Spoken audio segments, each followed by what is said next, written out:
Hello नमस्कार दोस्तों, मैं हूं मंजय कुमार, आपका साथी और आपका दोस्त। दोस्तों, आज जो हम लोग पढ़ने वाले हैं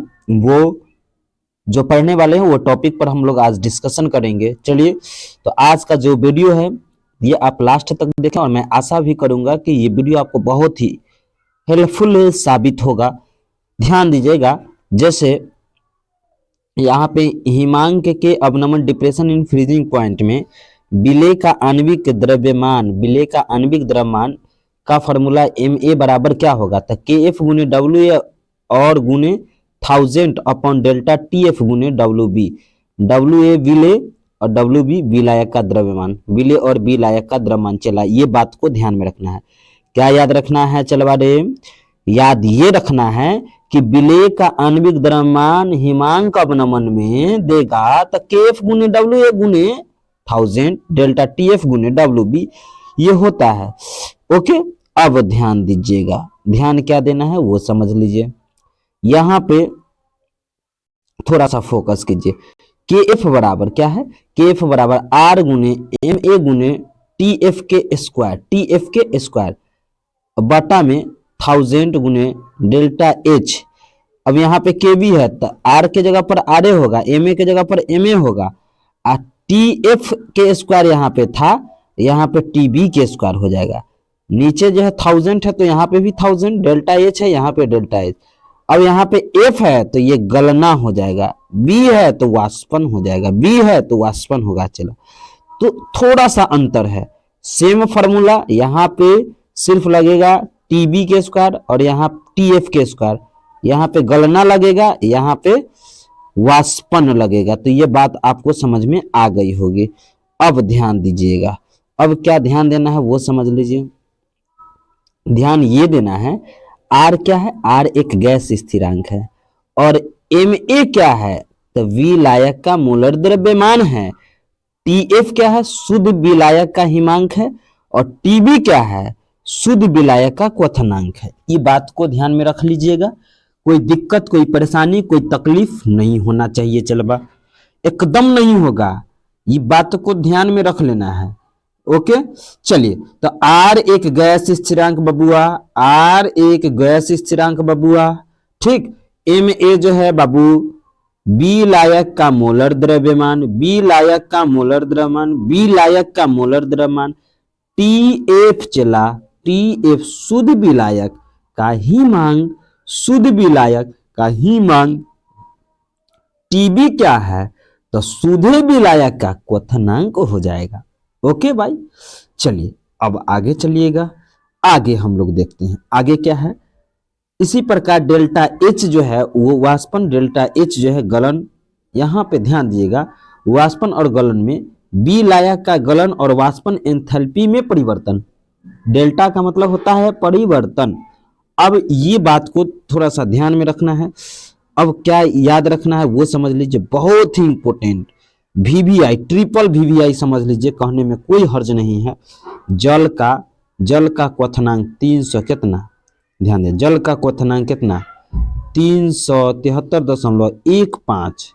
Kb का मान जो है, याद देखें, Kb का जो ऐसा मात्रक है Kg मोल इनवर्स। ये भी एग्जाम में परीक्षा में पूछा गया है कि Kb का ऐसा मात्रक क्या है, तो Kg mole inverse, Kg mole inverse. और Kf का भी मान वही है, Kg mole inverse, Kg mole inverse, Kg mole inverse, Kg mole inverse. तो ये बात को ध्यान में रखना है। चलिए, अब ध्यान दीजिएगा, जल के लिए, जल का जो है Bp का मान कितना होगा? 373.15 और इस Kb का मान ये 0.52, सारणी फ्रीजिंग पॉइंट 273.15 होता है, 15 होता है। और Kf का मान जो है वो 1.86, इथेनॉल 351.5, साइक्लोहेक्सेन 353.74, बेंजीन का, ये बहुत इंपॉर्टेंट VVI, इसको कर लीजिए, ये परीक्षा में एकदम पूछेगा। एगो क्या, ध्यान दीजिए, ये वाला मान भी पूछा गया है, आप देखिएगा प्रीवियस ईयर में, ठीक है। तो इस तरह से इस आवर्त सारणी को थोड़ा सा ध्यान में रखना है। क्या याद रखना है? ये आवर्त सारणी को ध्यान में रखना है। बेंजीन के 353.3, क्लोरोफॉर्म के 334.4, 334.4, कार्बन टेट्राक्लोराइड के 350, और केबी का मान कितना होगा 5.03, ये रट्टा रट्टी करना होगा। क्लोरोफॉर्म के 3.63, बेंजीन के 2.53 और साइक्लोहेक्सेन के 2.79 और इथेनॉल के 1.26 और उसके बाद जो है जल का 0.52 और इसका जो है के एफ का मान, ये मान याद रखना है 1.86 जल का, इथेनॉल का 1.99, हिमांक में के एफ का मान और इसका 20 हो जाएगा। इसी तरह से ये बहुत इंपॉर्टेंट बेंजीन के एफ का मान 5.12 होता है, 5.12 और इस तरह से जल का हिमांक का मान 273.15 बाबूरे, 273.15, ये बात को याद रखेगा।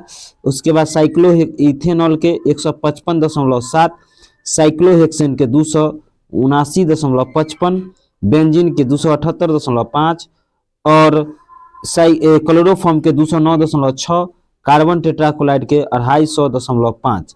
तो ये बात को ध्यान में चला रख लेना है और मैं आशा भी करता हूं कि ये बात आप आराम से सारणी से लिख लीजिएगा, रट्टा रट्टी कर लेना है, इनमें कोई कंफ्यूजन नहीं, जितना हो सके पूरा जोर लगा के याद कर लेना है। अब आओ चलवा, अब हम लोग को क्या करना है वो समझ लीजिए। अब हम लोगों को जो है एक क्या करना है, न्यूमेरिकल बनाना है। चला क्या बनाना है, न्यूमेरिकल बनाना है। अब आ जाइए बाबू रे न्यूमेरिकल पर, कहता है 45 ग्राम इथाइलिन ग्लाइकोल है। कितना ग्राम, 45। इथाइलिन ग्लाइकोल के फॉर्मूला देख लीजिए, आंख फाड़ के, C2H6O2, ठीक है, का 600 ग्राम जल में मिलाया गया है तो विलयन का हिमांक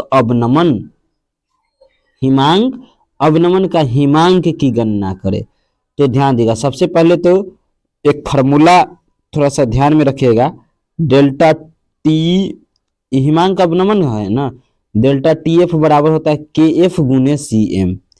तो सी एम के मान पहले हम लोग देख लेते हैं। सी एम बराबर फॉर्मूला क्या है, तो ध्यान दिया, विलेय का आणविक द्रव्यमान, विलेय का दिया गया द्रव्यमान और बटा में ध्यान दिगा विलायक का द्रव्यमान, विलेय का सी एम बराबर क्या है, विलेय का, ध्यान दिगा, विलेय के मोलों की संख्या और बटा में विलायक का द्रव्यमान, ये होता है फॉर्मूला। तो यहाँ पे थोड़ा सा ध्यान दे, WA number of moles given mass बटा मॉलिक्यूलर मास, तो याद होगा गिवन मास बटा में मॉलिक्यूलर मास, ये तो अच्छी तरह से आपको याद ही होगा। तो इसी के बेस पर WA, तो यहाँ MA और ये WB विलायक का द्रव्यमान है, WB विलायक का कथी है, द्रव्यमान है, क्लियर। और यहाँ पे 1000 से मल्टीपल कर देंगे क्योंकि ग्राम में जब दिया रहेगा ये, तो उस कंडीशन में। अब थोड़ा सा ध्यान दीजिएगा, WA जो क्वेश्चन में दिया गया है, एगो 45 ग्राम है, एगो 600 ग्राम है, तो 45 ग्राम WA का मान और 600 ग्राम जो है WB के मान हो जाएगा। ओके, तो ये बात को याद रखना है, WA का जो मान होगा उसका मॉलिक्यूलर मास इथाइलिन ग्लाइकोल के निकाल लीजिए, तब 62 कितना होगा, 62 मोल इनवर्स हो जाएगा। ये बात को थोड़ा सा ध्यान में रखना है। ये कैसे आया था, कार्बन के 12 होता है, 2 गए तो 2 से गुना, कार्बन हाइड्रोजन का 1 होता है, 1 गुने 6 तो 6 होगा, 16 गुने 2 तो 32, इस तरह से जोड़िएगा तब 62 हो जाएगा। और WB का मान ये तो दिया गया है, तो CM बराबर, ये फॉर्मूला है, WA कितना है 45 बटा में WB 600 और MA का मान यहाँ से निकाल लीजिए 62, तो 62 1000 से कथी करेंगे मल्टीपल, और इस तरह से 75 बटा 62, 75 बटा 62 के मतलब कितना हुआ, 75 बटा 62 के मतलब 1.2 मोल केजी इनवर्स है। अब डेल्टा TF बराबर KF गुने CM। अब ध्यान देगा, डेल्टा TF KF के मान इथाइलिन ग्लाइकोल में ये दिया हुआ रहेगा, ठीक है, जल में, तो जल का तो आप जानबे करते हैं, और इसका CM का मान यहाँ से निकल गया, इसको बैठा दीजिए, ये निकल गया। अब डेल्टा TF बराबर क्या होता है, TF नॉट माइनस TF। अब ध्यान देगा, ई वाला माइनस को इधर लाएंगे तो प्लस है, ई वाला प्लस को इधर ले जाएंगे तो माइनस, तो यहाँ पे TF बराबर क्या होगा, TF not minus delta TF। इसका वैल्यू आपको अच्छी तरह से मालूम होगा, जल के क्या चीज के बाबूरे, जल के TF नॉट, शुद्ध जल के लिए TF नॉट माइनस TF ये फार्मूला है। तो इसका मान तो आप लोग जानते ही हैं सारणी से, और डेल्टा TF के मान तो अभी जस्ट निकाले हैं। और इस तरह से घटाइएगा तो 271.13 केल्विन हो जाएगा। ओके डियर, तो ये बात आपको अच्छी से समझ में आ ही गया होगा। और यदि ये समझ में आया होगा तो नीचे जरूर कमेंट बॉक्स में लिखें। अब आगे चलो चलवा, क्या है, कहता है एक वैद्युत अनअपघट वांटा फैक्टर का मान 1 होता है अनअपघट में, कि 1 ग्राम को 50 ग्राम बेंजीन में, कितना ग्राम, 50 ग्राम बेंजीन में घोलने पर इसके हिमांक में 0.4 केल्विन की कमी हो जाती है। बेंजीन का हिमांक अवनमन इतना दिया गया है, तो विलेय का मोलर द्रव्यमान ज्ञात करे। विलेय का मोलर द्रव्यमान ज्ञात करे। तो ध्यान देना चलवा, क्या ध्यान देना है, Ma बराबर KF गुने WA गुने 1000 अपॉन डेल्टा TF गुने WB। KF के मान चलवा जल का तो 5.12 होबे करता है। WA 1 ग्राम क्वेश्चन में दिल ही था, 1000 से गुना कर देंगे, बटा में डेल्टा TF के मान आ जाइए, क्वेश्चन में ही दिया है, यहाँ पे क्वेश्चन में ही दिया गया है 0.4